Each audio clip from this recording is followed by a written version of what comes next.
Motivação, e hoje é motivação para aula especial com um diretor de curta-metragem, gente, contando um pouquinho das 24 horas que rolam na cidade. Como que acontece? Se tu fores ver lá, quando a gente busca um pouquinho das histórias, Blumenau, já teve navio, já teve carroça, carros antigos, e deixar como história aquilo que acontece hoje, são poucas pessoas que deixam isso. E detalhe, esse filme ele tem acessibilidade também para as pessoas de audiovisual. Sim. Bem-vindo, Pablo. Obrigado. Contando um pouquinho agora dessa história, Pablo, como começou esse projeto desse filme? Esse projeto, ele começou ele é um projeto incentivado com recursos federais, né, pela Lei Paulo Gustavo, e eu fui, a convite do Fabrício e do Diego, né, fazer parte desse projeto como diretor do projeto como um todo. Então, eles me responsabilidade, chamaram, né? Exatamente. Então, eles me chamaram para dirigir esse projeto, para contar 24 horas da cidade, né? Uhum. Apesar que a gravação levou 2 semanas para acontecer, então a gente precisou coincidir períodos e condições climáticas para que o projeto, que a gente conseguisse mostrar isso em cena, como se fosse 24 horas da cidade durante a semana mesmo, né? É uma cidade que acorda de manhã cedo, muito cedo para trabalhar, pessoas que levantam cedo de suas camas para sair para o seu trabalho, e mostrar que tem um ritmo ali, todo aquele processo ali, né? Daquele cotidiano ali, e também trazer alguns recursos, alguns elementos tradicionais da cidade, né? Como a arquitetura, como os povos, né? Como os povos, desenvolvida pelos povos alemães, né? Que vieram lá atrás, mas a gente também teve o cuidado para mostrar diversas etnias, né? Na cidade, que hoje aqui presente estão. Então, esse curta, ele é um subgênero, né? É uma sinfonia urbana da cidade. Ela tem a trilha sonora como o ritmo que dá um pouco de tensão, e as imagens que vão contando a história, né? Ali mostrando como é que funciona ali desde do amanhecer até o fim da noite, né? Que bacana. Então, e qual é a trilha sonora? A trilha sonora ela foi desenvolvida, geralmente são clássicos, né? Que vão dando esse ritmo, mas também com elementos, no caso do filme, a gente tem elementos até germânicos ali, particulares né? Particulares da cidade, para poder contar essa história e mostrar como é que funciona, né, esse dia tempo real, né? Vamos supor, a gente está no ano de 2025. Exatamente. Então, assim, o período dessa fase. Ele foi gravado em julho do ano passado. Que legal. Né? Então, a gente tem 2024 aí como a data das gravações desse curta-metragem. Que legal. E esse curta já rodou onde? Ele já passou por colégios, né? Pelo Pedro II, eu vou esquecer o outro colégio aqui, passou pela FURB, teve também exibições em bares, né? Eu acho que no Cafundó também vai rodar ele. E a gente... Joinville, acho que vocês também rodaram, né? Sim. Em Joinville a gente rodou lá no Cine Clube Outubro, né? Que é uma sala de filmes independentes. Então a gente também teve a oportunidade de estar passando esse filme lá em Joinville também. Olha só que interessante, né? E se disponibilizar, né, a trazer para as pessoas como um arquivo histórico realmente para futuras gerações. Exatamente. Trabalhos de escola vão pesquisar alguma coisa, vai estar lá, sim, né? Sim. E na verdade, onde que as pessoas realmente vão encontrar esse curta depois? A gente vai estar disponibilizando ele na internet, né, no YouTube. Então ele vai estar lá como Sinfonia em Ritmo das Águas, que é o título do filme. Mas também pode procurar como uma Sinfonia Urbana de Blumenau, que também vai ter acesso a exibição desse filme aí no YouTube. Lembrando que também esse filme está disponível, tem legendagem dele, tem libras, então ele é um filme acessível para todos, para poder assistir e poder entender um pouco como a cidade funciona. E se eu não me engano, a gente estava conversando em off, ele vai estar também ali em Florianópolis, que é na... Como é que é? Raça Livre? Essa é a produtora de acessibilidade do filme, né? Então, ela é a produtora que acabou dando a oportunidade de outras pessoas, né, com deficiências ali poder assistir o filme, pessoas que surdas, né? pessoas surdas, cegas. A gente criou ali também toda uma parte de audiodescrição, né, que vai contando cena por cena, junto com a trilha, para a pessoa poder entender como é que a cidade ela tá, como que a gente contou essa história e como é que a cidade ela funciona hoje, né? A partir ali, né, do cotidiano das pessoas, enfim. A gente tem toda uma acessibilidade para poder dar oportunidade a todos assistirem o filme. Olha, né? que motivação bacana, gente, para todos, né? Sim, para todos. Para que todos. Legal. Ele não foge de ninguém, então todo mundo tem, Ô, tem Pablo, esse acesso. mas conta aí uma particularidade assim das gravações. Teve perrengue? Olha, teve, né? A gente teve algum perrengue também de alguns dias ali que a gente gravou e do nada o tempo fechou. Olha. Então, como a gente estava gravando em outros dias, a gente teve que parar as gravações para voltar em outro dia, momento. naquele local, para poder gravar, porque como a gente começou a gravar ali com luz solar, e a gente também queria trazer um pouco desse tom mais quente da cidade, né? Que é uma cidade calor, né? Sim. Que tem muito calor aqui na sauna, cidade. Né? Então a gente quis trazer toda essa questão clima, dos tons, né? do clima da cidade, do quanto a pessoa, né, passa por aqui, com essa questão do verão, né? Que é muito calor. Então a gente teve um contratempo ali de condição climática que a gente precisou voltar e gravar em outros dias ali para poder manter aquelas 24 horas, né, de um dia solar ali e aí deu tudo certo. Interessante. E algo cômico, assim, que deve ter acontecido durante as gravações?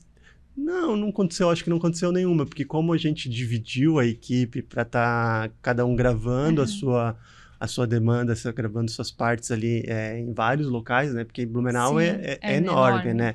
Então, para poder a gente conseguir conciliar todo mundo no mesmo horário, a gente teve que dividir as gravações em 5 cinegrafistas, né? Olha. Então, tipo, todo mundo se organizou, a gente criou ali uma ordem de gravação, né? Com horários e locais.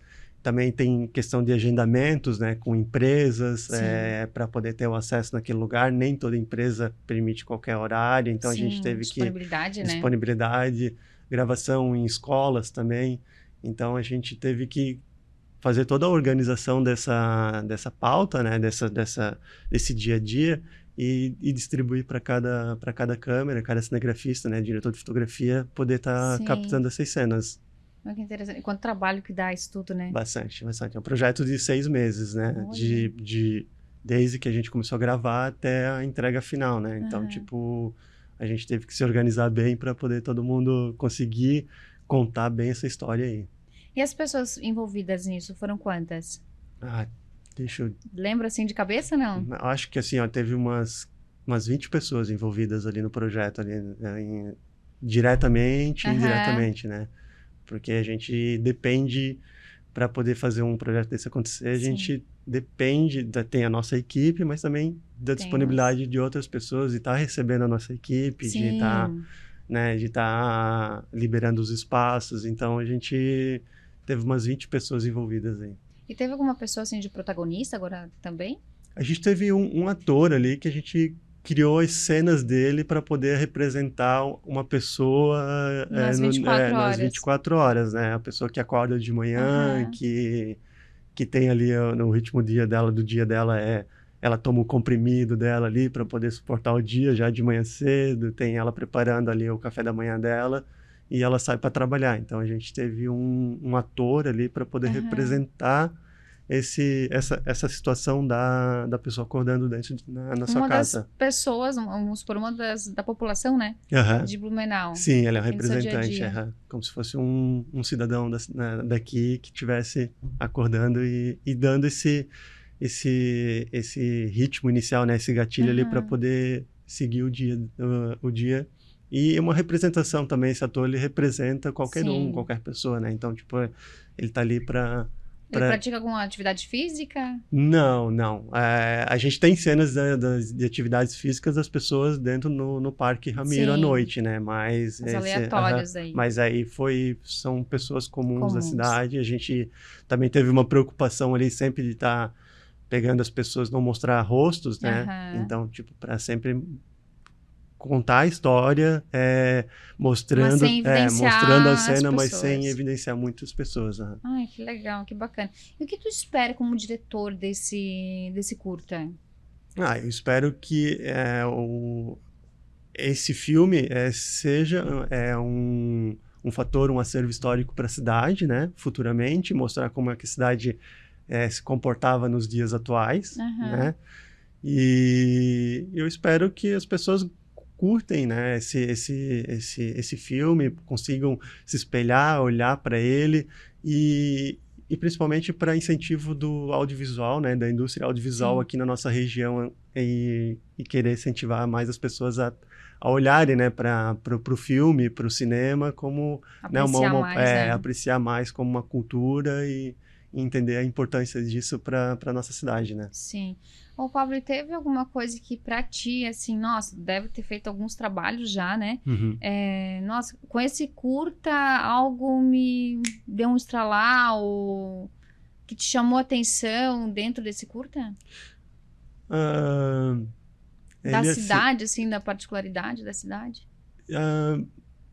Algumas coisas assim, eu participei muito também como diretor de fotografia, né, desses filmes, né, e eu acho que o que chama a atenção na cidade é muito essa coisa do ritmo, né, do dia, das pessoas que trabalham muito. Imediatismo. Do imediatismo e meio que também, às vezes eu acho que acabam esquecendo um pouco a parte cultural, né, da cidade, né? Então, eu acho que apreciar muito isso. Então, tá no trânsito. Exatamente, olhar para arquitetura, olhar para a mata, né, que também envolve a cidade, né, como ela é bonita também, né? Então, tipo, como temos verde, como né? temos verdes nessa cidade. Então, e principalmente essa questão do ritmo do dia, a falta às vezes até de oportunidades e da pessoa ter mais acesso à parte cultural da cidade. Eu acho que isso é uma coisa que eu vejo que, assim, que falta, assim, para apreciação, né? apreciação, né? Então... tá ali, não vai fugir, outro dia eu vou. Outro dia eu olho, outro dia eu participo. Exatamente. Trabalham muito e aí acaba esquecendo também que tem todo esse meio que a gente pode apreciar e que a gente pode estar aproveitando, né? Incentivar também mais com que pessoas façam a cultura da cidade acontecer, né? Se desenvolver para a gente ter mais acessos também, né? Então, é um pouco que eu acho que a gente acaba vendo que falta um pouco mais, né? Da apreciação. Se a gente for observar, né, Pablo, o turista, ele vem, ele tira foto de cada esquina que ele passa em Blumenau. Exatamente. E a gente passa e muitas vezes a gente, na nossa vida vivendo anos dentro da cidade, a gente às vezes não tem uma foto de um lugar bacana. A não ser de um prato de comida, A gente quer ir para fora para fazer isso que o turista faz aqui e a gente tem acesso, né? A gente tem acesso o tempo inteiro, né? Então, verdade. Eu acho que realmente ele faz a gente olhar um pouco isso na cidade, né? A gente tem que apreciar mais as nossas coisas daqui. Que a gente tem, né, no nosso dia a dia. Exatamente. Não que a gente vá em todos os pontos turísticos agora da cidade num dia, mas assim, por que não um dia de semana atravessar a ponte que corta a Ponta Aguda do centro, ir lá para as Itopavas, o Progresso, que temos lá agora um novo parque. É verdade, ficou né? muito bonito. Então, assim, tem vários pontos em Blumenau que a gente pode apreciar, até mesmo numa rua de trânsito. Exatamente. Quantos muros estão pintados, não pichados, eu digo, pintados com obras realmente de arte. Né? São arte, né? Arte na parede ali, que a gente pode estar olhando e apreciando isso, né? Uma ponte. Quantas pontes lindas a gente tem, que hoje tem algumas novas, né? Mas aquelas atemporais, né, que, nossa, são realmente obras de arte, que já passaram um trem. Exatamente. Acho que a gente tem que enxergar e olhar para isso como né, até uma oportunidade e agradecer, somos né, privilegiados de a gente poder ver isso, né, poder presenciar isso na cidade, né. Então, acho que temos o teatro. O teatro, né, acho que a gente tem que olhar para a cidade com a oportunidade de olhar essa parte mais cultural também, né, ver a falta que a gente tem de peças, né, de teatro na cidade, né, o próprio cinema, um cinema independente, né, a gente não tem muito acesso, né, a filmes independentes na cidade, então a gente às vezes fica preso só numa cultura, a gente tem que olhar a cultura de forma diversa, né, de ver vários outros pontos e querer ter mais opções e para poder apreciar mais isso também, né. Olha que legal. Crescimento, né? Exatamente. Ô, Pablo, tem algo particular, assim, desse curta que tu queres deixar pro pessoal, que é importante a gente colocar? Eu acho que não. A gente acabou falando de tudo nele, né? A parte de acessibilidade, que ela é muito importante. A gente é muito interessante. É um curta, mas, novamente, né? Que foi financiado com leis e incentivos federais, né? Pela Lei Paulo Gustavo. E ele é um curta que eu acho que convido as pessoas a assistirem, a entrarem no YouTube futuramente e assistir e ver isso, né, como forma de enxergar a cidade como ela funciona nos dias atuais. Né? Quanto tempo tem esse curta? Ele está com 18 minutos. 18 minutos? São 18 minutos. São três momentos, né, que é amanhã, tarde e à noite. E aí são 3 trilhas ali também, 3 músicas ali, trilhas que conduzem essa história ali, que vão mostrando esse ritmo, né? Que bacana. E o tempo, acho que é um tempo, como as pessoas estão muito nesse imediatismo e não tem tempo para isso, às vezes um filme não consegue mais ver, o filme vão já acelerando para outras partes, não apreciam o filme, né? O que acontece, né? A gente vê relatos. É um tempo bacana para realmente a pessoa conhecer um pouquinho do que tem na nossa cidade, no nosso dia a dia. Às vezes vai se identificar com algum momento ali que acontece, né? Eu ainda não assisti, vou assistir para ver como é que funciona um pouquinho mais, mas eu imagino já comentando desse curta, um pouquinho das imagens, né? Imagina passando lá na Beira-Rio, temos o rio que passa, né? O rio que corre, com várias flores, né? Temos os ipês na cidade. Exatamente. E outras tantas diversas, né? Árvores que a gente vê. Tem uma que às vezes eu olho assim, nossa, quanto tempo essa árvore está aqui, né? Exatamente. Porque ela é gigante, ela é enorme. E quanto tempo ela está aí? Exatamente. Muito antes. E a gente tem o rio como um fio condutor, né? Ele começa ali, o curta ele começa a partir do rio, onde os primeiros povos imigrantes chegaram, né, na cidade. Então a gente tem a história do barco que vai conduzindo essa história, né? E a gente até no final, não vou dar spoiler, né? Então no final a gente mostra ali também vários povos várias culturas e povos que vieram e construíram a cidade, né? Então a gente deixa isso muito marcado ali no filme para as pessoas enxergarem, né? E ver como a gente não tem só a cultura alemã, né? A gente tem a cultura italiana, polonesa, né? Tem povos indígenas, então a gente se preocupou em trazer e mostrar todas essas etnias, né? Essas culturas aí para poder contar nesse filme aí, né? Quanto cada uma favoreceu para nossa cidade ser o que ela é hoje, né? Exatamente. Que bacana, Pablo. Então tá, muito obrigada pela tua participação. Obrigado. Espero que você de casa tenha gostado desse e que goste do curta também e vá lá assistir também. Pablo, muito obrigada pela tua participação, tá? Por ter vindo se disponibilizado, né? A contar um pouquinho mais desse curta, dessa obra-prima que é para nossa cidade de Blumenau. Querendo ou não, a nossa gravação do Motivação acontece aqui na TV Galega, que é também de Blumenau. Mas que hoje, com essa acessibilidade que a gente tem, né? YouTube, rede social, que é tudo para ontem, muito rápido, compartilhe um pouquinho também dessa história para outras pessoas conhecerem um pouquinho das 24 horas de Blumenau. Obrigada, tá, Pablo? Obrigado também. Obrigada a você que ficou até aqui. Um beijo, até a próxima.